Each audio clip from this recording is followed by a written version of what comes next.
ایسا کر لوگوں پہ مجھے ایسا بنا دے.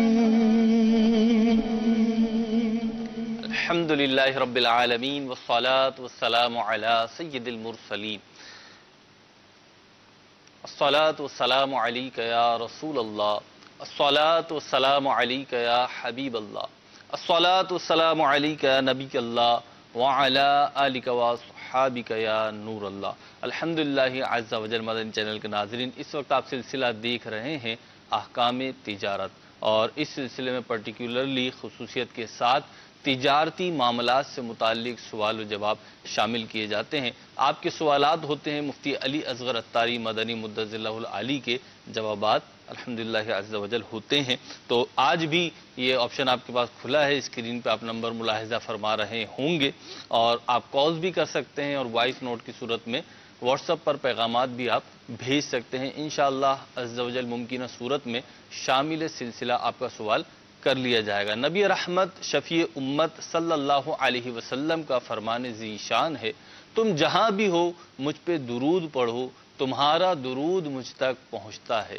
صلو علی الحبیب صلی اللہ تعالی علی محمد صلی اللہ تعالی علیہ وسلم. آپ کی کال کے ساتھ ہی مفتی صاحب کی بارگاہ میں حاضری دینے کی سعادت حاصل کریں گے انشاءاللہ عز و جل. پہلی کال پہلا سوال شامل سلسلہ کرتے ہیں اور پھر مفتی صاحب کی طرف بڑھتے ہیں. جی مفتی صاحب سے سوال یہ ہے کہ گندم جو ہوتی ہے اس کے کاٹنے کے دو طریقے ہوتے ہیں. ایک خود انسان کاٹتے ہیں اور کاٹ کر وہ تھریشر مشین ہوتی ہے اس میں ڈالتے ہیں. تو جب اس میں ڈالتے ہیں تو اس کے ایک سائڈ سے وہ نکلتے ہیں دانے، یعنی گندم نکلتی ہے، اور دوسری سائڈ سے توری نکلتی ہے جس کو بھوسا کہتے ہیں. تو ایک اور طریقہ ہے، ایک اور مشین ہوتی ہے جو خود گندم کاٹتی ہے اور اس کے اندر سے صرف دانے نکلتے ہیں، جو بھوسا ہوتا ہے، توری ہوتی ہے، وہ ضائع ہو جاتی ہے. تو آپ سے پوچھنا یہ ہے کہ جو خود مشین کاٹتی ہے اور جو توری ضائع ہو جاتی ہے، کیا اس پر ہمیں عشر دینا ہوگا، توری کا عشر دینا ہوگا یا نہیں؟ ٹھیک ہے جی. دوسرا سوال لے لیں. ٹھیک ہے، دوسرا سوال دیجیے. محمد جاوید ملتان سے بات کر رہا ہوں. میرا سوال یہ ہے کہ احکام تجارت میں میں سوال کرنا چاہ رہا ہوں کہ میں جاب کر رہا ہوں، پرائیویٹ جاب، اور 6 بجے کے بعد ایک کام کرنا چاہتا ہوں، تو وہ لوگ انٹرسٹڈ نہیں ہیں کہ ایک کام کرو 2 کام نہیں کر سکتے، تو ایسا کرنا کیسا ہے؟ دوسرا سوال کیا ہے؟ 6 بجے تک جاب کرتے ہیں اور 6 بجے کے بعد یہ دوسرا کام کرنا چاہتے ہیں، دوسری جاب کرنا چاہتے ہیں. تو جس جگہ پہلی جاب کرتے ہیں وہ اس پہ راضی نہیں ہو، کہتے نہیں ایک ہی جگہ کرو. الحمدللہ رب العالمین والصلاة والسلام علی سید الانبیاء والمرسلین، اما بعد فاعوذ باللہ من الشیطان الرجیم، بسم اللہ الرحمن الرحیم. یہ جو سوال کیا گیا کہ ایک کام کے بعد دوسرا کام کرنا چاہتا ہوں، جی دیکھیے اس حوالے سے 2 اور 2 4 والی بات نہیں ہے. ٹھیک ہے. بہت سارے عوامل ہیں جنہیں دیکھنا ہوگا. ٹھیک ہے. پہلی بات تو یہ ہے کہ بعض اوقات ایک کام اس نوعیت کا ہوتا ہے کہ وہ شفٹوں میں ہوتا ہے، ٹھیک ہے. اور پہلے سے معاہدہ ہوتا ہے کہ یہ شفٹوں میں کام ہوگا. کبھی آپ کی شفٹ دوپہر کی ہوگی، کبھی شام کی ہوگی، کبھی رات کی ہوگی. عام طور پر اس کا جو سرکل ہوتا ہے وہ بندے کو پتہ ہوتا ہے. ٹھیک ہے. مارننگ ایوننگ اور نائٹ شفٹ جو ہوتی ہیں. ٹھیک ہے. اب ایک شخص دوسری جگہ جب جاب کرتا ہے تو پھر وہ کہتا ہے جی وہ میرا کام ہے، وہ ذرا مجھے رعایت دے دیں، مجھے یوں کر دیں. معاہدہ سائن کرنے کے بعد وہ پھر بہت ساری چیزوں کا طلبگار ہو رہا ہوتا ہے. تو چونکہ انہوں نے پہلے ہی سرکل جب چلا دیا ہے تو وہ اس لیے کہتے ہیں کہ جناب آپ کوئی اور کام نہ کریں، ٹھیک ہے، تاکہ ہمارا یہ کام متاثر نہ ہو. ٹھیک ہے. بعض اوقات کیا ہوتا ہے کہ انسان کے کام کرنے کی ایک حد ہوتی ہے ٹھیک کہ بھئی اتنے گھنٹے کام کرے گا تو یہ بہت تیز رفتاری کے ساتھ کرے گا، ٹھیک ہے. پھر اس کے بعد اس کی رفتار دھیمی ہو جائے گی، ٹھیک ہے. پھر اور دھیمی ہو جائے گی، ٹھیک ہے. اور پھر بھی اگر یہ سارا دن ہی کام کرتا رہے ٹھیک. تو کام تو کرے گا لیکن جو اسپیڈ ہے، جو کام کرنے کا انداز ہے وہ مختلف ہو جائے گا، ایبلٹی متاثر ہوگی، متاثر ہوتی ہے، ذہن تھک جاتا ہے، ٹھیک. بندہ پھر غلطیاں کر رہا ہوتا ہے. بعض اوقات اس وجہ سے ایک ادارہ اس بات کا تقاضا کرتا ہے کہ جناب جب آپ 8 گھنٹے کہیں اور بھی کام کریں گے اور جب اگلے دن آئیں گے تو آپ کے پاس تو وہ ہوگا ہی نہیں، کچھ بھی توانائی نہیں ہوگی، آپ کی نیند پوری نہیں ہوگی، آپ تھکے ہوئے ہوں گے ٹھیک اور بوجھل انداز سے کام کر رہے ہوں گے تو آپ کہیں اور کام نہ کیجیے گا. ایک ورکنگ پوٹینشل جو ہوتا ہے وہ ختم ہو جائے گا. تو اس طرح کی جو شرائط ہیں نا وہ عائد کی جاتی ہیں. اب بعض اوقات ہو سکتا ہے کہ یہ شرائط فیشن کے طور پر عائد کی جاتی ہوں ٹھیک اور کوئی بیک گراؤنڈ میں کوئی تقاضا نہ ہو، ٹھیک تب تو شریعت ایسی کسی شرط کا اعتبار نہیں کرے گی. صحیح. لیکن اگر بیک گراؤنڈ میں کوئی ایسی وجہ موجود ہے جی اور کوئی ایسی صورتحال موجود ہے اور کوئی ایسی توجیہ موجود ہے کہ جس کی بنیاد پر اس شرط کا ہونا ایک معقول سمجھ میں آتا ہے شریعت کے اصول و ضوابط کی روشنی میں، ٹھیک ہے. تو ایسی شرط کا اعتبار کیا جا سکتا ہے. خلاصہ کلام یہ نکلا کہ جو وہ ہے صورتحال. صورتحال ہے، اس کی مختلف نوعیتیں ہیں. ٹھیک ہے. تو نوعیت کے مطابق ہی معاملہ درپیش ہوگا. ٹھیک. پہلا سوال جو کیا گیا تھا بھوسے کے متعلق، جی تو پی سی آر میں امید ہے ہمارے مفتش موجود ہوں گے. تو فتاوی اہل سنت کے اندر سب سے آخری چیپٹر ہے عشر کا بیان. ٹھیک ہے. زکوٰۃ کے حوالے سے جی. فتاوی اہل سنت. تو مجھے جو یاد پڑتا ہے وہ یہی ہے کہ بھوسے پر عشر نہیں ہوتا. ٹھیک ہے. تو ایک دفعہ دیکھ لیں، اگر کوئی ایسا ہوتا ہے اونچ نیچ تو ٹھیک. پھر ہم سلسلے میں بیان کر دیں گے. ٹھیک. تو اب تھریشر سے کریں یا ہاتھ سے کریں، اگر بھوسے پر عشر نہیں ہوتا تو کوئی اثر نہیں پڑے گا. ٹھیک ہے. اگلی کال دیجیے. سر میرا سوال یہ ہے کہ میرا پاکستان سے باہر کاروبار ہے، وہاں سے ہم حوالے کے ذریعے پاکستان پیسے بھیجتے ہیں. اچھا، اب اس میں ہمیں وہاں پر مثال کے طور پر اگر آج ہمارا ریٹ ہے 117 روپے کا ڈالر، تو ہم وہ ادھار میں 116 روپے کا فکس میں ڈالر خرید لیتے ہیں. تو کیا یہ سود کے زمرے میں آتا ہے؟ اور لیکن ہم وہ ریٹ بڑھے یا گرے ہم کو کنورژن میں فرق نہیں لیتے، ہم جو ہمارا ریٹ فکس ہو جاتا ہے ہم اسی سے پیسے دے دیتے. تو کیا یہ سود کے زمرے میں آتا ہے کہ سود کے زمرے میں نہیں آتا؟ بس میرا یہ سوال. ٹھیک ہے جی. ایک سوال تو آپ نے کیا، لیکن مجھے لگتا ہے کہ اس پہ بھی کچھ سوال قائم ہوتے ہیں. دیکھیں، پہلی بات تو یہ ہے کہ حوالہ اور ہنڈی کے ذریعے پاکستان کے اندر پیسے بھیجنا قانون اس سے روکتا ہے. ٹھیک. قانون یہ کہتا ہے کہ یہ غیر قانونی معاملات ہیں. ٹھیک. دوسری بات یہ ہے کہ چلو ہم تھوڑی دیر کے لیے فرض کر لیتے ہیں کہ دو کاروباری افراد کا معاملہ ہے. ٹھیک ہے. ایک نے چیز بیچی، دوسرے نے خریدی، اب وہ ریپلیس کرنا چاہ رہے ہیں پیسے، صحیح. تو وہ کیا کریں گے؟ ٹھیک. تو کرنسیوں کے جو معاملات ہیں یہ بہت دشوار ہیں. ان کے اندر شرعی ضابطوں کو سمجھنا ضروری ہے. یعنی یہ بھی تجارت ہے نا، جی. لین دین ہو رہا ہے، لیکن عام چیزوں کا لین دین اور کرنسی کا لین دین، ٹھیک ہے. اس کے اصول و ضوابط میں بہت زیادہ فرق ہے. ٹھیک. مختلف. کیونکہ جو کرنسیاں ہیں، جو کاغذی کرنسیاں ہیں، یہ سونے اور چاندی کے حکم میں تو نہیں ہے، ٹھیک. لیکن کچھ چیزوں میں سونے چاندی کی طرح احکام ان پر عائد ہوتے ہیں، ٹھیک. اور سونے چاندی کے لین دین میں سود زیادہ متحقق ہوتا ہے. ٹھیک. تو یوں کرنسیوں کے جو مسائل ہیں اس کے اندر سود کے جو معاملات ہیں جی. اس کے واقع ہونے کے زیادہ چانسز ہوتے ہیں. ٹھیک. تو اس بنیاد پر جی. جو اس کے ضوابط ہیں، اس کے جو اصول ہیں، اس کے جو طریقے ہیں، وہ بیٹھ کر سمجھنے کی ضرورت ہے. کیونکہ مجھے پتا ہے کہ یہاں اگر میں نے ایک سوال کا جواب دینا ہے تو اس کے بعد کیا غلطیاں ہو رہی ہوں گی. صحیح. مثال کے طور پر میں ایک غلطی کی نشاندہی کروں.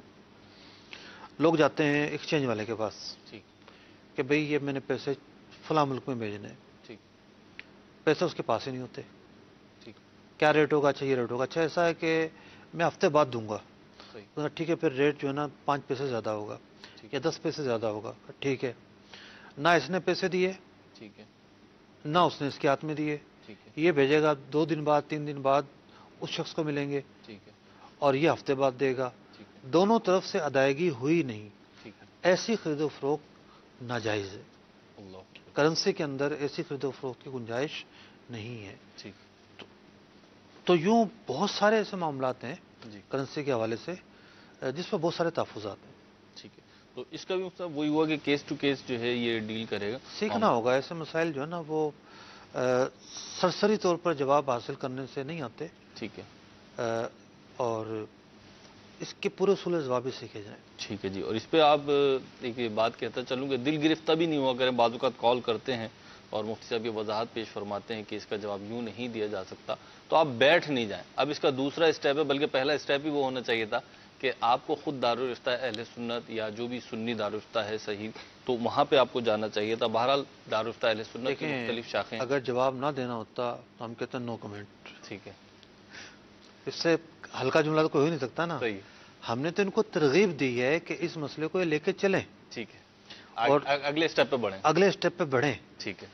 تو آپ ترغیب دی ہم نے تو ٹھیک ہے، دارالفتہ اہل سنت سے رابطہ فرمائیں، انشاءاللہ اسکرین پہ نمبر بھی آ جائیں گے، نوٹ کر لیں، بلکہ آپ کو خود جانا ہوگا۔ نمبر لینے کا مطلب یہ ہے کہ ایڈریس سمجھ کے وہاں خود جائیں اور پھر مسئلہ جو آپ پوچھ رہے ہیں اس پہ اپنا بھی اطمینان قلبی ہو آپ کا، اور جو مفتی صاحب آپ کو جواب دے رہے ہیں جو بھی ہوں دارالفتہ اہل سنت میں، تو وہ بھی آپ سے جو پوچھنا چاہیں آپ کے کاروبار یا معاملے کے حوالے سے ان کو بھی تشفی ہو سکے اور پھر وہ جواب ارشاد فرمائیں۔ اگلی کال دیجیے۔ محمد طارق ستاری عرض کر رہا ہوں لاہور سے۔ پوچھنا یہ ہے کہ میں ایک جگہ کام کرتا ہوں، وہاں پہ جو چیز بنتی ہے فیکٹری میں، مثال کے طور پہ کوئی پروڈکٹ بنتی ہے، ٹی وی ہے، اے سی ہے، 2-3 چیزیں بنتی ہیں، تو پوچھنا یہ ہے کہ ایک بندہ ہے وہ اسی فیکٹری کا ڈیلر ہے، وہ کہتا ہے کہ مطلب فلاں چیز جو ایک مخصوص چیز ہے جیسے کہ ٹی وی ہے، وہ اگر کوئی آپ سے مطلب لینا چاہے کوئی فیکٹری کا ورکر، تو آپ وہ چیز ورکر میرے پاس بھیج دیں، میں اس کو اپنے ڈیلر اکاؤنٹ سے لے کے دے دوں گا، یعنی کہ وہ چیز کمپنی سے ہی لے کے دے گا، اس میں اس کا منافع زیادہ ہوتا ہے، اور پر چیز جو ہے وہ مطلب کسٹمر بھیجنے والے کو یعنی مجھے وہ کہتا 500 روپے مل جائیں گے، تو یہ شرن ٹھیک ہے یا نہیں؟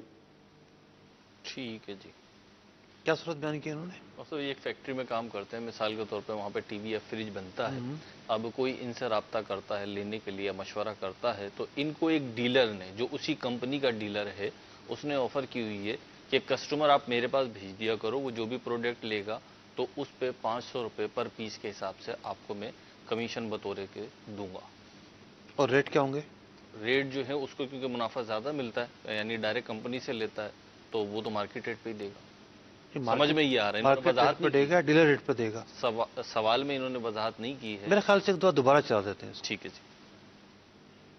محمد طارق ستاری عرض کر رہا ہوں لاہور سے۔ پوچھنا یہ ہے کہ میں ایک جگہ کام کرتا ہوں، وہاں پہ جو چیز بنتی ہے فیکٹری میں، مثال کے طور پہ کوئی پروڈکٹ بنتی ہے، ٹی وی ہے، اے سی ہے، 2-3 چیزیں بنتی ہیں، تو پوچھنا یہ ہے کہ ایک بندہ ہے وہ اسی فیکٹری کا ڈیلر ہے، وہ کہتا ہے کہ مطلب فلاں چیز جو ایک مخصوص چیز ہے جیسے کہ ٹی وی ہے، وہ اگر کوئی آپ سے مطلب لینا چاہے کوئی فیکٹری کا ورکر، تو آپ وہ چیز ورکر میرے پاس بھیج دیں، میں اس کو اپنے ڈیلر اکاؤنٹ سے لے کے دے دوں گا، یعنی کہ وہ چیز کمپنی سے ہی لے کے دے گا، اس میں اس کا منافع زیادہ ہوتا ہے، اور پر چیز جو ہے وہ مطلب کسٹمر بھیجنے والے کو یعنی مجھے وہ کہتا 500 روپے مل جائیں گے، تو یہ شرن ٹھیک ہے یا نہیں؟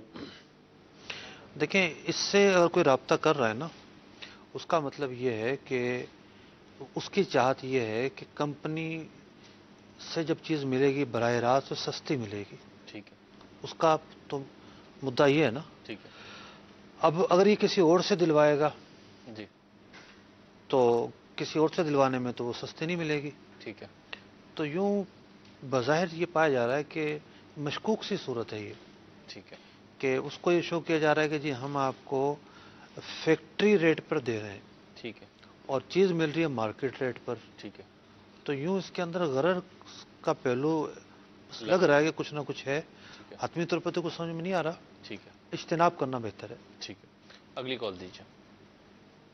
مفتی صاحب میرا سوال یہ ہے، میرا کمیٹی ہے مثلاً 3,60,000 روپے، آج پر اندازی ہوئی میرے نام نہیں نکلا، تو میں دوسرے بندے سے کہنا چاہ رہا ہوں کہ آپ میرے کو 3.5 لاکھ دو، یہ کمیٹی آپ لو، کیا یہ جائز ہے یا نہیں جائز؟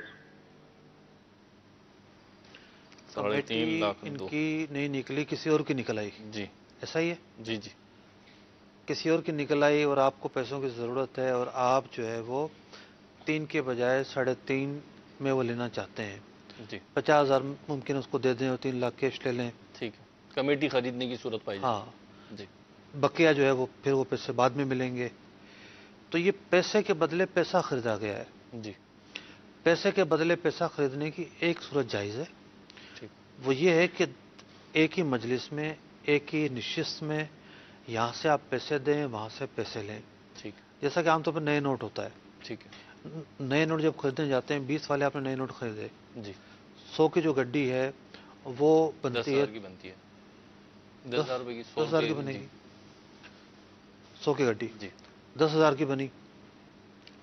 अब आपने जो है वो 11,000 रुपये दिए उसको, जी उसने 10,000 रुपये आपको दे दिए। ठीक है आपने भी पैसे दिए, उसने भी पैसे दिए, एक ही मजलिस में, उधार किसी तरफ से भी नहीं हुआ। ठीक है अगरचे की कमी बेशी हुई, ये जायज़ है। सही लेकिन जहाँ बीसियाँ बेची जाती हैं जी वहाँ क्या होता है कि जब वो पैसे निकल आते हैं तो एक तरफ से तो वो पैसे दिए जा रहे होते हैं, ठीक है लेकिन दूसरी तरफ से उधार होता है, वो लेने वाला अदा कर रहा होता है, ठीक है तो उधार पाया जा रहा होता है। इस बुनियाद पर ऐसा करना जायज़ नहीं है, ये एक सूदी मामला है। ठीक। अगली कॉल दीजिए।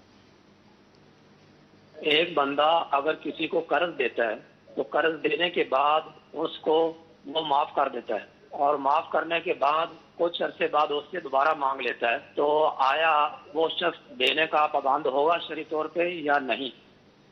ठीक है जी। माफ़ कर देता है जी पहले कर्ज दिया हाँ। और माफ कर दिया, फिर हाँ। कि भाई मैंने आपको माफ किया, ठीक है। और फिर दोबारा उसके बाद वो तलब कर रहा है कि नहीं जो मैंने कर्ज दिया था वो दो। अगर माफ़ करना साबित है तो फिर तलब नहीं कर सकता। ठीक है। अगली कॉल दीजिए। काम तिजारत में मुफ्ती साहब से मेरा सवाल ये है, जैसे 100 रुपये वाली किताब हो और वो 60 रुपये हदिये पर दी जाए, और ये भी बात कही जाए कि ये होलसेल रेट है, मुनासिब रेट है, तो इस तरह कहने से यानी ये झूठ वगैरह तो नहीं होगा? ये यानी शरीयत इस बारे में क्या रहनुमाई फरमाती है? इस बारे में रहनुमाई फरमाते हैं, जज़ाकल्लाहु खैरा। ठीक है जी। 100 रुपये वाली किताब 60 रुपये में दी जाए। हाँ। जो रिटेल प्राइस है 100 रुपये लिखे हुए हैं उसके ऊपर, लेकिन 60 रुपये में दी जाए, और फिर जाहिर सी बात है जिसने 60 में दी है उसने प्रॉफिट वगैरह तो रखा है, लेकिन कहा जाए नहीं बस ये मुनासिब कीमत है और इस पर दी जाए।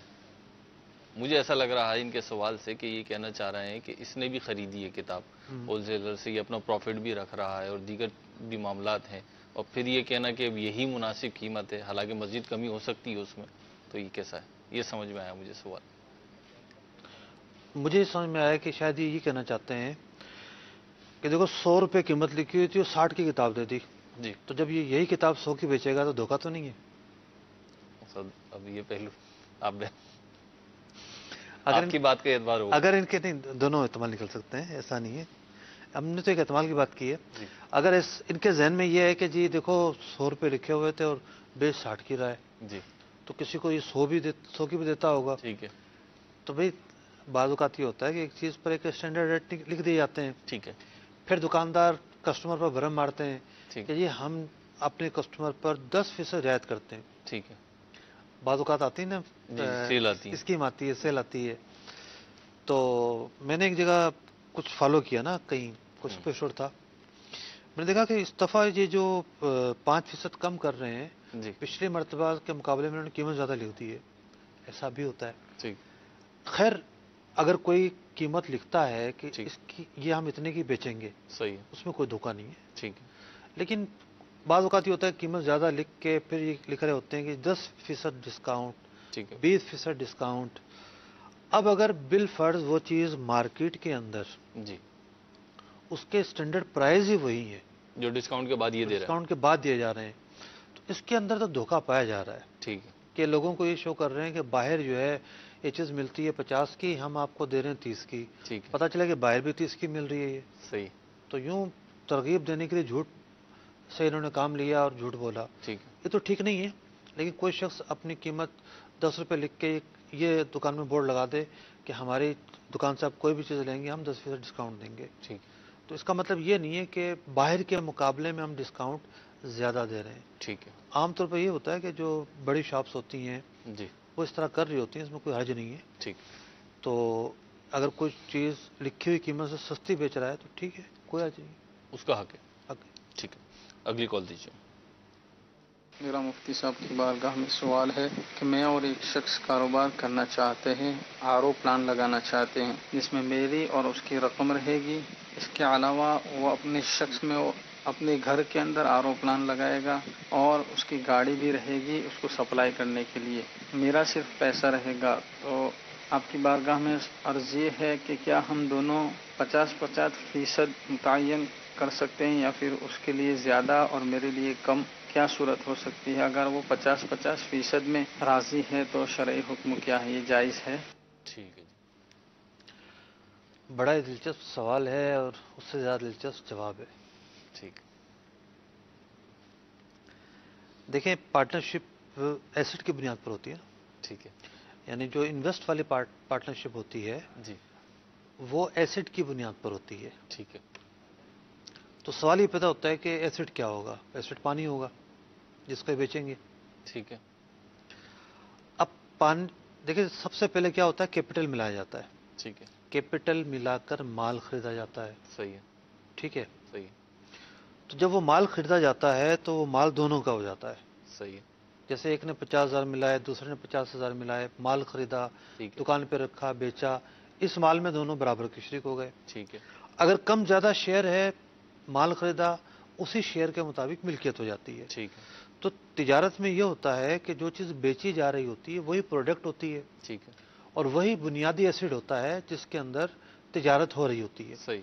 इनका बुनियादी एसिड है पानी। ठीक है। ठीक है। अब घर उसका है। ठीक है, जगह उसकी है। घर उसका है और टैंक उसका है। सरकारी नल से पानी आएगा तो मालिक वो हो जाएगा। ठीक है। दूसरे फरीक की उस पानी में तो मिल्कियत साबित ही नहीं होगी। सही। तो जिस चीज पर तिजारत करनी है उसमें मिल्कियत एक की साबित हो रही है। ठीक है। और मतलब इसमें मशीनें जो लेंगे, मैं अर्ज कर रहा हूं, पहले तो मशीनें तो सानवी चीज है ना। ठीक है। असल तो ये पानी है। ठीक है। अगर जो सरकारी जो प्रोडक्ट है वो पानी है, जो सरकारी नलकों से अगर पानी आता है जी, वो तो मुबाह पानी है। ठीक है। जो भी उस पर कब्जा कर लेगा उसकी मिल्कियत में आ जाएगा। सही। तो उनका तालाब और एहराज पाया गया और तालाब से क्या हुआ, मिल्कियत साबित होगी एक फर्द की। ठीक है, जिसके टैंक में आया है। जिसके टैंक में आया है। अच्छा, दूसरी सूरत ये है कि पानी टैंकर से मुआ कर डालते हैं। ठीक है। तो मसला बड़ा क्लियर है। ठीक है। टैंकर से मुआ कर जब डाल रहे हैं जी, तो ये ऐसा ही जैसे बाहर से आपने होलसेल से माल खरीदा और फिर आप रिटेल में बेच रहे हैं। ठीक है। तो टैंकर से जब माल, दोनों अपने पैसे से माल पानी रिसीव करेंगे तो वो दोनों की मिल्कियत में आ जाएगा। वो मुबाह पानी नहीं है, वो एक माली वो परचेज किया हुआ पानी है। तो मुबाह पानी और परचेज किया हुआ पानी में फर्क है। ठीक है। तो अब देखा यह जाएगा कि इनके पास जो पानी है वो किस नौइयत का है। सही। मिसाल के तौर पर बोरिंग है। सही है। बोरिंग है, बोरिंग से पानी निकला और टैंक में आता रहा, तो भी जिसका घर है उसका हो गया, वो उसका मालिक होगा। ठीक है। एक सूरत निकल सकती है कि ये कंपनी बनाए। ठीक है। कंपनी बनाने के बाद यही घर किराए पर ले लें। ठीक है, ये जगह किराए पे ले लें, जो जगह किराए पे ले लें। ठीक है। मुश्तरका तौर पर किराए पे ले लें। सही है। अब जैसे हमारे घर में अगर किराएदार रहता है, ठीक है, तो हम ये नहीं कहते कि जी तुम्हारे नलके, तुम्हारे टैंक में जो पानी आया है वो मिल्कियत हमारी है। सही। तो असल में होता ये है कि कब्जा आर्जी तौर पर हमने उसके सुपुर्द किया होता है। ठीक है। उस पानी का वो खुद मालिक होता है। अगर मालिक मकान आ जाए, बाहर टैंकर लाकर खड़ा कर दे कि जी इसके अंदर जो पानी आएगा वो मेरा है, ठीक है, तो ये तो कोई भी नहीं कहता ना, इसका उर्फ है। ठीक है। तो असल में चूंकि मुनाफे उस घर के जो हैं वो किराए पर दे दिए गए हैं। ठीक है। तो वो तालाब, वो हौज, वो सब चीजें सारी चीजें आर्जी मुद्दत के लिए उसके हवाले कर दी गई हैं। ठीक है। तो उसकी सूरत ये बन सकती है कि ये उस घर को दोनों यानी कंपनी बना लें, तो वो कंपनी इसको किराए पर ले ले। ठीक है।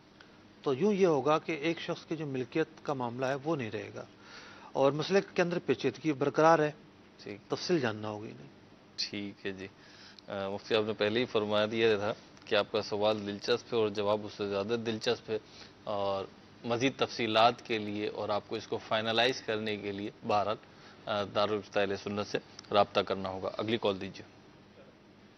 काम तिजारत में ये अर्ज करनी थी कि ये जो एलसी के ऊपर कारोबार खुलता है, अकाउंट्स खुलते हैं बैंकों में, तो इसके जरिए ट्रेडिंग करना कैसा, और मुफ्ती साहब अगर बैंकों के जरिए जब हम ज़कात का या कुछ दूसरे पैसे भेजते हैं तो उन पर पैसे काटते हैं, तो ये जो उनका पैसे काटना है, अगर 50,000 ज़कात देनी है, अगर हमने जो एड्रेस दिए जाते हैं दावत इस्लामी के मदनी चैनल पर, तो जब हम जाते हैं तो वो 50,000 में से कुछ काट लेते हैं, तो आया हमें इसके लिए अलहदा देने चाहिए जो हमने 50,000 ज़कात की सोचा है, कि यहाँ उसी में से कटवा दें? तो इस पर कुछ मदनी फूल इरशाद फरमाइए।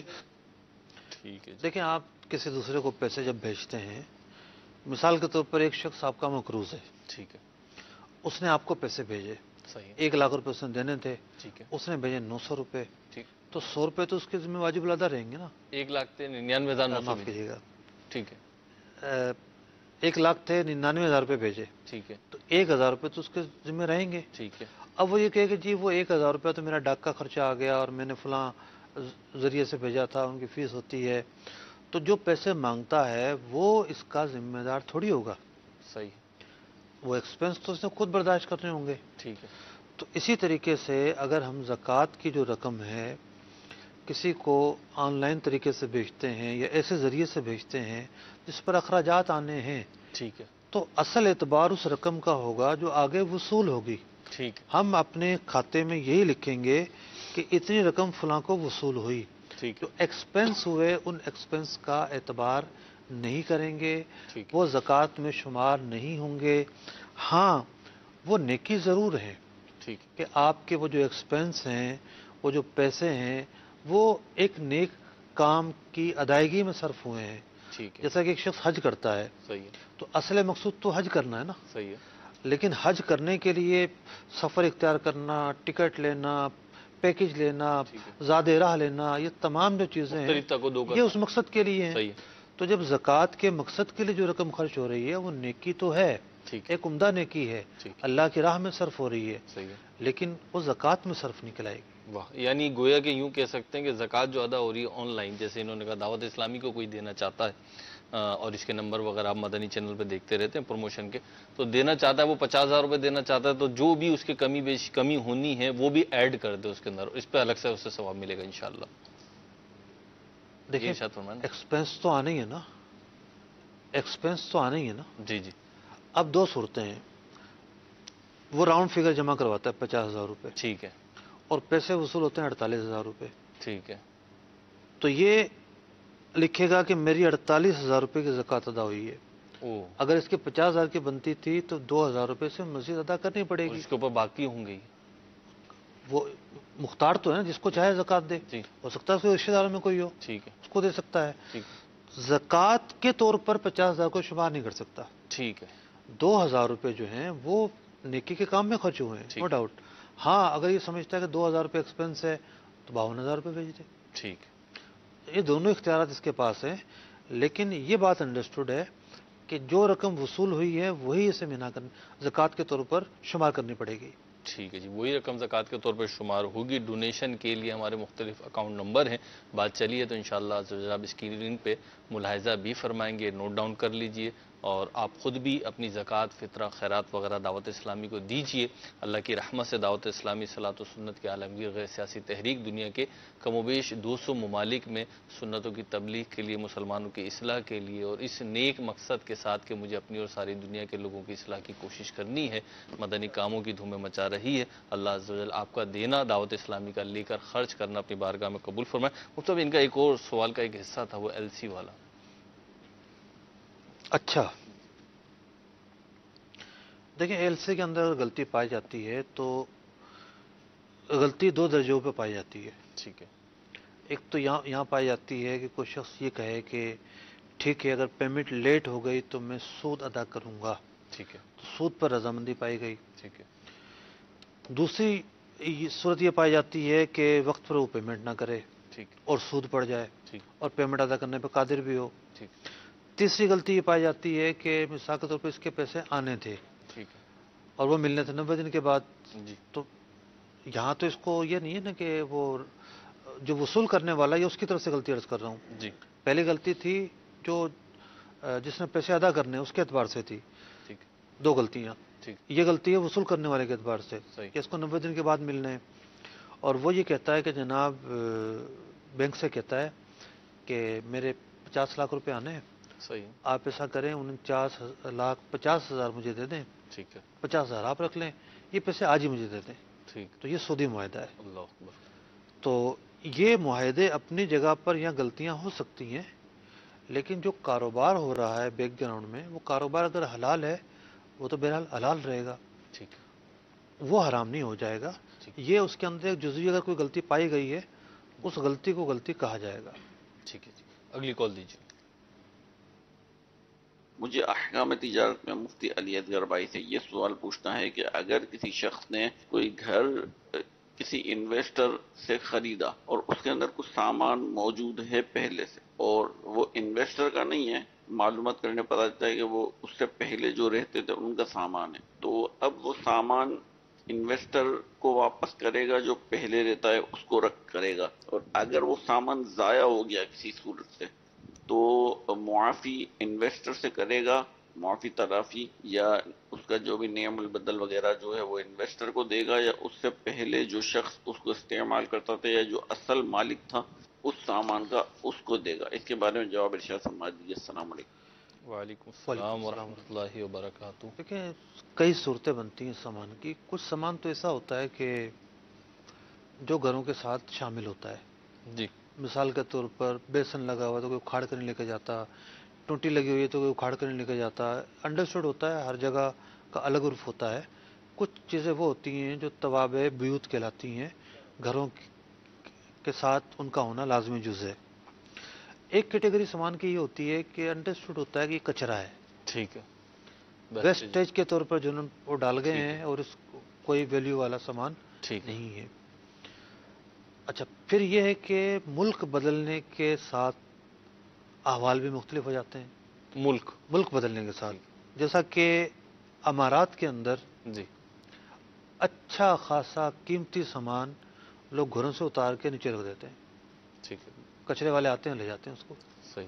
तो वहाँ जिसको पाकिस्तान में आप यहाँ गरीबाबाद जाके, लैक्ताबाद या और कई मार्केटों में जाके बहुत महंगा खरीदते हैं कि बड़ा अच्छा सोफ़ा आया हुआ है जनाब, ये बच्चे का झूला आया हुआ है, तो जनाब ये फलां चीज़ आई हुई है, फलां चीज़ आई हुई है। तो वहाँ ऐसी चीज़ें जो है ना लोग ऐसी रिप्लेस कर देते हैं। ठीक है, नई चीज़ आएगी और पुरानी कचरे में डाल देंगे। तो वहाँ मुमकिन है कि अगर ये वहाँ का मसला है तो देखा जाएगा कि वेस्टेज के तौर पर छोड़ के गए हैं या वैसे छोड़ कर गए हैं। ठीक। तो बहरहाल जिससे चीज़ खरीदी गई है, जो पहले रहता था, नया घर लेने वाले को पता तो होगा ना वो कौन बंदा था, उससे राब्ता तो हो सकता है। ठीक। अगर कोई चीज़ कीमती मालूम होती है तो राब्ता करके लौटाई जाएगी। ठीक है। उससे वहाँ वैसे आपने जब जिक्र किया है कि वहाँ उतार के नीचे रख देते हैं और रिप्लेस कर लेते हैं या जो भी करते हैं, तो वहाँ ऐसा क्यों करते हैं? अगर कोई कीमती चीज़ है, काबिल इस्तेमाल चीज़ है, ऐसा क्यों कर देते हैं? नाज़रीन को थोड़ी तशवीश तो होगी, क्यों करते हैं ऐसा? जी। एक तो ये कि वहाँ पर पुराना जो माल है ना उसकी वैल्यू नहीं होती। ठीक है। हमारे यहाँ तो पुराना माल बिक जाता है। ठीक है, वहाँ पे सेकंड ठेले वाला आता है, कबाड़ी वाला, या हम कैसे ढूंढ के ले आते हैं, वो ले जाता है। ठीक है। तो वहाँ पुराना माल बिक नहीं रहा होता। सही। तो वो बेचने की जगह ही नहीं है, तो क्या करना है उनको? ठीक। जब बेचने की जगह नहीं है तो उनको फेंकना पड़ेगा। कोई खरीदारी नहीं, खरीदारी वैल्यू ही नहीं रही। ठीक है। तो एक तो बड़ी वजह ये होती है। फिर जब नया नीचे लानी है तो पुराना तो निकालना ही है उनको। ठीक है, क्या वजह होती है? ठीक है जी, अगली कॉल दीजिए। लेकिन ये वजह अगर है तो इससे ये नहीं कहा जाएगा कि जी इसराफ का दरवाज़ा बंद हो गया है। ठीक। काबिल इस्तेमाल चीज़ें हैं, उनको इस्तेमाल में लाया जा सकता है तो इस्तेमाल में लाया जाएगा। ठीक है। बहुत सारी चीज़ें ऐसी होती हैं। अच्छा, फिर ये है कि इसके हवाले से मुमकिन है कि चैरिटी इदारे भी काम करते हों। ठीक। और वो ऐसे माल को लेके कुछ अफराद को देते हों या बाहर के ममालिक में भिजवाते हों, मुमकिन ऐसा निज़ाम भी होगा। तो यूँ ये है कि मालूमात की जाए, बजाय इसके कचरे के ढेर में फेंका जाए। ठीक। ज़ाया होने से बचाना ज़रूरी है। ठीक है, अगली कॉल दीजिए। अहकाम तिजारत में एक सवाल ये अर्ज करना है। हमारा कारोबार है होलसेल का, स्टेशनरी का। हम फैसलाबाद से कुछ माल खरीदते हैं और कराची में रहते हैं, तो वहाँ से हम पार्टी को डायरेक्ट कहते हैं वो माल फला शख्स को भेज दें, फला स्टेशन पे मतलब सक्कर भेज दिया, हैदराबाद भेज दिया वगैरह वगैरह। क्या माल का कब्जा तुम्हारे हाथ में नहीं आया, मगर वो पार्टी हमें हमारे नाम पे बिल बना देती है, मिसाल के तौर पे 100 रुपए, और हमने ये माल आगे 105 रुपए में फरोख्त कर दिया होलसेल में। मकसूद हमारा ये है कि हम मतलब खर्चा बचाएं और मिनिमम रेट में माल आगे दें। तो ये कोई सट्टे की शक्ल है या क्या है, इसके बारे में मालूम करना कि जायज है या ना जायज। ठीक है जी। सट्टा तो देखिए नहीं है, लेकिन मामला ये है कि कब्जा करना ज़रूरी है। यानी किसी ने अगर माल भेजा है जी, तो आप पहले कब्जा करें फिर आगे बेचें। ठीक है। खरीदे हुए माल पर कब्जे से पहले आगे बेचना जायज़ नहीं है। अच्छा, कब्जा करने के जो तकाजा है इसमें बड़ी हिकमत है। फैसलाबाद और माल से मुझे याद आया, एक मसला आया था मेरे पास, वो माल भी फैसलाबाद से ही आना था। ठीक है। अब वो था क्या कि मार्केटें खुलती हैं ज़रा देर से, तो माल आ जाता है बिल्टी वाले के पास जी, और बिल्टी वाला बिल्कुल पीक टाइम में तो आ नहीं सकता, सही है, ट्रक लेकर, ठीक है, छोटी गाड़ी लेकर, तो वो सुबह सुबह दुकानों के बाहर माल डाल देते हैं जाके, रख जाता, हाँ ठीक है, दुकान वाला आएगा जी 11 बजे, ठीक है, अब ऐसे में हुआ ये कि 2 बोरे गायब हो गए, ठीक है, तो दुकान वाले ने तो कब्जा ही नहीं किया उस पर, ठीक है, दुकान वाले ने तो कब्जा ही नहीं किया, ठीक है, वो तो क्लेम करेगा ना कि भाई मैं तो आता हूँ 11 बजे, हालांकि उनको पता है कि 11 बजे डाल के जाते हैं, ठीक है, बस वो अपने रिस्क पर काम हो रहा है, ठीक, बाकायदा क्लेम किया गया, क्लेम करने के बाद पैसे वसूल किए गए। ठीक, तो कब्जा इसलिए होता है कि अगर चीज़ ज़ाया हो जाती है तो किसका ज़ाया होना कहलाएगा, ठीक, और फिर हदीस पाक में फरमाया गया कि वो माल कि जो ज़मान में ना आया हो उसका नफ़ा उठाना जायज़ नहीं है। ठीक है, ज़मान में आना क्या होता है कि कब्ज़ा जब हो जाता है आदमी का तो नुकसान टूट फूट उसी को शुमार होती है, ठीक, जब तक माल पाइपलाइन में होता है टूट फूट खरीदने वाले की शुमार नहीं होती, अगर पहुंच पर नहीं है तो सही है, उसने खुद पहुंच पे ले लिया है, माफ़ कीजिएगा इस तरह गलत इस्तेमाल होगी, उसने खुद अपनी डिलीवरी मंगवा ली है, सही है, तो उसके कब्जे में आ जाएगा। ठीक है, अगर माल पहुंच पर आ रहा है तो जो भेजने वाला है, माल बेचने वाला है, उसका कब्जा होगा, ठीक है, उसकी टूट फूट होगी, ज़ाया हो जाता है उस पर क्लेम आएगा, खरीदार पर नहीं आएगा। ये तो थी जवाब की एक जहत, ठीक, अब जवाब की दूसरी जहत भी है। ठीक है, आप अगर बाबुल मदीना से हैं या हैदराबाद से हैं, आपकी आवाज़ तो बता रही है कि नहीं दोनों शहरों में से किसी एक शहर से ताल्लुक़ है आपका? कराची फरमाया। अच्छा, कराची के जी, दारुल इफ्ता अहले सुन्नत की किसी भी शाख में आ जाएं, ठीक है, और वहाँ ये पूछ लें कि जब मेरा माल किसी जगह आता है तो कोई शख्स मेरा नुमाइंदा बन के कब्जा कर ले, इसकी क्या सूरत हो सकती है? ठीक, उसकी सूरत सीख लें। ठीक है, तो माल सख्खर आ रहा हो या लड़काना आ रहा हो, जी, कोई आपका नुमाइंदा बन के उस पर कब्जा कर ले, ठीक है, इसकी सूरत मुमकिन है और हम बताते रहते हैं। ठीक है, वो पूरी सूरत सीख लें तो जो खराबी आ रही है उससे बच जाएंगे। ठीक है, माशाअल्लाह। काफ़ी जो है ब्रीफ जवाब मुफ्ती साहब ने दिया है, और आखिर में मैंने जो जुमला नोट किया मुफ्ती साहब का एक लफ्ज़, वो ये कि ये सूरत सीख लें आप। एक होता है जान लेना, पूछ लेना, लेकिन मुफ्ती साहब ने फरमाया दारुल इफ्ता आकर आप मुफ्ती साहब से सूरत सीख लें। अल्लाह ताला हमें शरई मामलात जो हैं, बिलखुसूस कारोबार से मुतालिक जो शरई मामलात हैं, सीखने की तौफीक अता फरमाए। हम अल्हम्दुलिल्लाह अज़्ज़ व जल मुफ्ती साहब के जो बयानात हुए थे मजलिस ताजिरान के तहत, वो मदनी चैनल पर ऑन एयर हो रहे हैं और किस्तवार हो रहे हैं। तो पिछले पीर को, साबिका जो पीर गुजरा, इसको गुजरांवाला में होने वाले ताजिर इज्तिमा में, ताजिरान इज्तिमा में मुफ्ती साहब का बयान था ज़कात के उन्वान पर।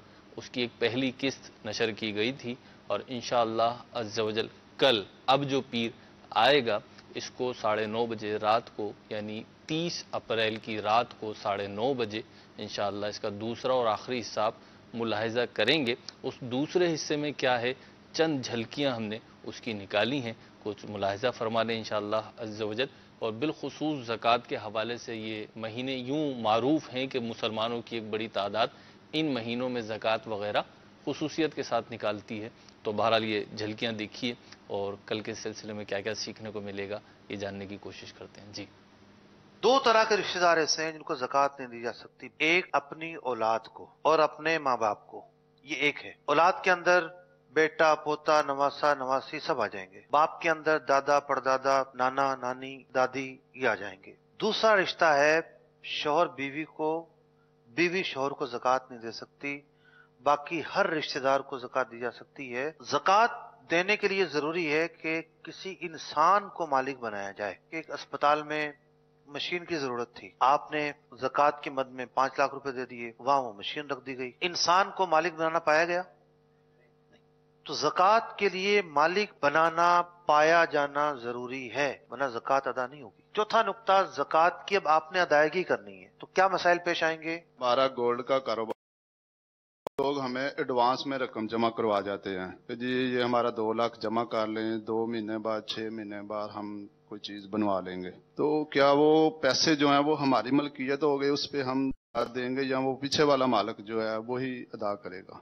آپ کے مسئلے پر ہی نہیں، ہم سب مسئلوں پہ گفتگو کرتے ہیں. جو پیسے آپ نے بلڈر کو دیے، فلیٹ خریدنا ہے، ڈاؤن پیمنٹ دے دی، شریعت کہتی ہے کہ یہ رقم آپ کی اب نہیں رہی. وہ اگرچہ کہ آپ کو 5 سال میں ڈلیوری دے گا، جو رقم آپ جمع کروا چکے وہ رقم اس کی ہے، اس کی زکوٰۃ اس نے دینی ہے، آپ نے نہیں دینی. تو جہاں بھی آرڈر پر مال تیار کر کے دینا ہوتا ہے اور اس مد میں پیسے لیے جاتے ہیں، وہ اس بندے کی ملکیت میں آ جاتے ہیں جو آرڈر تیار کرے گا. تو آپ نے بھی جو پیسے لیے ہیں آپ کی ملکیت میں آگے، زکوٰۃ آپ دیں گے. ٹھیک ہے جی. اس سے آپ کچھ فرمانا چاہیں گے؟ آج کل دیکھیں اس موسم میں بہت سارے لوگ زکوٰۃ نکالتے ہیں. ٹھیک. ہزار لوگ، ممکن لاکھوں لوگ اس موسم میں زکوٰۃ نکالتے ہیں. ٹھیک. تو زکوٰۃ کے حوالے سے بڑی ہی محنت اور عرق ریزی کے بعد جی ایک خلاصہ بیان کیا میں نے. ٹھیک ہے. اور اپنے تجربات کی روشنی میں تو اس پروگرام کا دیکھنا یقینی طور پر مفید ہوگا. پھر آخر میں اس قسط میں سوال جواب بھی ہیں جی، تو کچھ ایسے پہلو بھی سامنے آئیں گے. ابھی مجھے ملے ایک صاحب، کہنے لگے کہ وہ میں تو زکوٰۃ نکالتا تھا. آپ نے کہا کہ اگر آپ فلیٹ خرید لیتے ہیں تو جو پیسے آپ نے ادا کرنے قسطوں میں 2-4 سال میں وہ آپ کے اوپر قرضہ ہو جائیں گے. کہنے لگے میں تو 2 کروڑ کا فلیٹ خریدا تھا، میرے پاس تو 50 لاکھ سے زیادہ پیسے نہیں ہوں گے، تو کیا میں مقروض ہوں؟ میں نے کہا آپ مقروض ہیں. کہہ رہے ہیں کہ آپ میرے اوپر زکوٰۃ نہیں ہے. میں نے کہا اس کے علاوہ کچھ نہیں ہے، تو زکوٰۃ نہیں ہے آپ کے اوپر. ٹھیک. تو وہ یوں حیران ہو رہے تھے کہ میرے اوپر زکوٰۃ نہیں ہے، نہیں بن رہی تھی زکوٰۃ. تو مسائل کا دار و مدار اصولوں پر اور قواعد پر ہے. تو جب مسائل بیان ہو رہے ہیں تو پھر آپ دیکھیں آپ کے اوپر کیا اپلائی ہوتا ہے. مجھ سے اب چلیں وہ بات نکلی ہے تو میں کر لیتا ہوں. آپ کو زیادہ تجربہ اس کا، کیونکہ لوگ مسائل بھی پوچھتے ہیں اور آپ دارالفتہ میں تو ہیں، لیکن وہ دارالفتہ خود ایک وہ بہت بڑی، یعنی بلکہ یوں کہہ لیں کہ کراچی اگر جو ہے کمرشل ہب ہے ہمارا، تو وہ اولڈ ایریا جو ہے اس کا صدر بازار کہہ سکتے ہیں. ویسے تو صدر نہیں کہتے اولڈ ایریا کو، ہمارا صدر الگ ہے. تو زکوٰۃ کے حوالے سے ایک تعداد ہے لوگوں کی، وہ کہتے ہیں یار ہمیں پتہ ہے ہمارے باپ دادا زکوٰۃ نکالتے تھے، خاندانی طور پر ہم زکوٰۃ نکالتے آئے ہیں، اور بھائی سارے مسائل ہمیں پتہ ہے، ہم کوئی آج سے تھوڑی زکوٰۃ فرض ہوئی ہم پہ، ہمارے تو دادا بھی نکالتے تھے، تو والد بھی نکالتے تھے، تو بڑے بھائی بھی نکالتے تھے، ایک نظام بنا ہوا ہے، ہمیں سیکھنے کی کیا ضرورت ہے؟ دیکھیں میں میمن نہیں ہوں، اردو اسپیک ہوں. ٹھیک ہے. مطلب میں محبت میں نہیں عرض کر رہا کہ میں میمنوں کی تعریف کر رہا ہوں. میں نے اپنی زندگی میں میمن قوم کو جس انداز پر زکوٰۃ نکالتے دیکھا ہے جی، وہ انتہائی متاثر کن ہے. جو لوگ آتے ہیں وہ ایک ایک پیسے کا حساب کریں گے، اس پر تو زکوٰۃ نہیں بنتی. پھر اہتمام کریں گے اس کلوزنگ کرنے کا کہ ہم سال کے فلاں تاریخ میں زکوٰۃ نکالتے ہیں، وہ ہماری کلوزنگ ہو رہی ہے، یہ مسئلہ رہ گیا، یہ مسئلہ رہ گیا، یہ مسئلہ رہ گیا. یہ رجحان اور برادریوں میں پایا جاتا ہو میں نے نہیں دیکھا. ظاہر بات ہے میرا تجربہ محدود ہے، ایریا محدود ہے. تو یہ بات ہوتی ہے باپ دادا سے جو تربیت مل رہی ہے اس کی. ٹھیک ہے. تو جس نے آپ اپنے باپ دادا سے جو تربیت پائی ہے اس کا ذہن ویسی ہوگا. ورنہ تو ایک طبقہ ہے جو زکوٰۃ کو سمجھتا ہے کہ نہیں پیسے کم ہو جائیں گے، نہیں زکوٰۃ نکالیں گے تو سارا مال ختم ہو جائے گا. وہ اسی وہم کے اندر، اسی گمان کے اندر بیٹھا ہوا ہے. قرآن پاک کی ایک آیت ہے نا، اس کا خلاصہ یوں ہے، سورہ بقرہ کی آیت نمبر 216 ہے کہ تم کسی چیز کو ناپسند کرتے ہو لیکن وہ چیز تمہارے حق میں بہتر ہو، تم کسی چیز کو پسند کرتے ہو لیکن وہ تمہارے حق میں شر ہو. تو بعض اوقات ہم جس چیز کو جو سوچ رہے ہوتے ہیں وہ ویسا نہیں ہوتا معاملہ، وہ ریئلٹی پہ ڈیپینڈ نہیں کرتا. تم نہیں جانتے، اللہ بہتر جانتا ہے. اللہ تعالیٰ بہتر جانتا ہے. ہمارے سلسلے کا وقت جو ہے ختم ہوا. نیت یہ تھی کہ کچھ مزید کالز بھی شامل کی جائیں اور وہ موجود بھی ہیں، لیکن بہرحال سلسلے کا دورانیہ ختم ہوا. انشاءاللہ ہمارا سلسلہ احکام تجارت جو ہے وہ اختتام کی طرف بڑھ رہا ہے، لیکن مدنی چینل کی نشریات جو ہے وہ راؤنڈ او کلاک جو ہے جاری و ساری ہے. تو آپ جب تک دیکھنا چاہیں دیکھ سکتے ہیں، بہت کچھ سیکھ سکتے ہیں اللہ کی رحمت سے. اور مدنی چینل کا کوئی بھی سلسلہ ہو وہاں سے آپ اپنے لیے اصلاح کے لیے ترغیب و ترہیب پہ مشتمل مدنی پھول حاصل کر سکتے ہیں. ہمارے سلسلے کے بعد وقت ہوتا ہے مدنی خبروں کا، اور مدنی خبریں دیکھنا بھی بہت ہی فائدہ مند رہتا ہے. بہت ساری ترغیب بھی مل جاتی ہے، بعض اوقات مدنی پھول مل جاتے ہیں سیکھنے کے. سب سے بڑی بات یہ ہے کہ اسلام کی دعوت اسلامی کی محبت آپ کے دل میں بڑھتی ہے، اور بہت ساری جو چیزیں ہیں وہ اس میں بھی سیکھنے کو بعض اوقات مل جاتی ہیں. اب تو مدنی پھول بھی مدنی نیوز میں آتے ہیں. بہرحال انشاءاللہ عز و جل ہمارا اس سلسلہ دن کے اوقات میں کل 1 بجے آپ دیکھ پائیں گے، اور اس کے علاوہ دعوت اسلامی مدنی چینل کا فیس بک پیج لائیو کا جو ہے اس پر بھی یہ سلسلہ ملاحظہ کر سکتے ہیں انشاءاللہ عز و جل۔ آئندہ اتوار کراچی باب المدینہ کراچی کے مغرب کی نماز کے کم و بیش آدھے گھنٹے کے بعد پھر ہمارا سلسلہ لائیو ہوگا، آپ کے سوالات ہوں گے، مفتی علی اصغر الطاری مدنی مدظر اللہ العالی کے جوابات ہوں گے۔ صلو علی الحبیب صلی اللہ تعالی علی محمد صلی اللہ تعالی علیہ وسلم۔ تاجر جو متقی ہو، جو سچ بولتا ہو، جو احسان کرے لوگوں پہ، مجھے ایسا بنا دے، احسان کرے لوگوں پہ، مجھے ایسا بنا دے۔ عاشقان رسول متوجہ ہوں، باب المدینہ کراچی میں